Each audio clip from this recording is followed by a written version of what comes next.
大家好，呢度係小小塔羅，呢個頻道會透過塔羅牌進行唔同事情嘅預測，希望呢個占卜能夠俾到你一啲指引同啟發。請記住，未來絕對可以改變，你對未來一定要充滿期望啊！小小塔羅今次為大家預測2026年3月到5月春季期間香港嘅整體發展趨勢同主要能量。從呢5張牌睇到，2026年春天對香港嚟講係一個有啲混亂，但係始終肯面對現實嘅轉折點。最明確嘅係出現咗3張大牌，月亮、倒吊人同星星，全部都係逆位，代表一啲收收埋埋好耐嘅嘢，終於要爆啦。喺社會輿論同法規方面，抽到錢幣2逆位，呢張牌睇到3至5月輿論法規嘅焦點會係錢同現實利益。錢幣2逆位代表失去平衡，法律環境可能出現令大家措手不及嘅調整。呢段期間，社會會放低理想主義，喺法規上會出現好多爭拗，可能係新舊政策之間大打出手，令到大家覺得無所適從。輿論方面亦會充滿對利益分配唔平衡嘅怨氣。經濟同民生資源方面就抽到大牌月亮逆位，呢個係撥開雲霧見青天嘅過程。原本經濟入面有好多收收埋埋唔透明嘅壞賬或者基建隱憂，呢3個月就會現晒形。雖然聽落好得人驚，但係逆位其實係好事，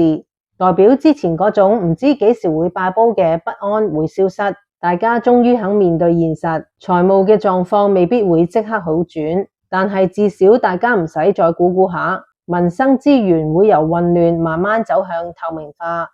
民眾情緒同心理方面出現咗大牌倒吊人逆位，反映咗香港人嗰種忍夠啦，唔想再等嘅心態。以前香港人可能係集體躺平，或者覺得冇能力改變而選擇觀望，但係去到2026年春天會打破咗呢種停滯嘅感覺，大家都想改變現狀。集體意識入面有一種與其坐以待斃，不如斬纜搵條生路嗰種衝動，有一種強烈想掙脫束縛嘅渴望。生命力同政策推動就抽到星星牌逆位，呢方面會係一個大挑戰。星星牌代表希望，但係逆位就代表政府推動嘅政策可能過度理想化，或者係一啲大白象計劃，令市民覺得離地唔實際。成個香港嘅行動力好似俾人潑咗盆冷水咁，就算有改變嘅動力，都好容易會變成失望。政府喺3至5月想推行新政策會好難，因為大家睇唔到願景，覺得啲政策只係喺度畫大餅。最後呢張牌係香港嘅核心精神總結，出現咗寶劍8逆位，呢張牌係成組牌嘅關鍵。睇到喺春天呢段期間，香港係喺一個睇到問題，準備掙扎求存嘅時期。寶劍8本身係被困住、被蒙眼，但逆位就終於自己鬆咗綁，除低咗眼罩，配合翻之前4張牌，錢幣2逆位嘅輿論撕裂，月亮逆位嘅經濟隱憂浮現，倒吊人逆位嘅民情忍耐到極限，同埋星星逆位嘅願景幻滅。2026年春天嘅香港，雖然外面環境包括法規、經濟同埋政策都仲係混亂，但係香港人嘅精神層面開始醒覺，我哋會發現原來之前嗰種窒息嘅感覺，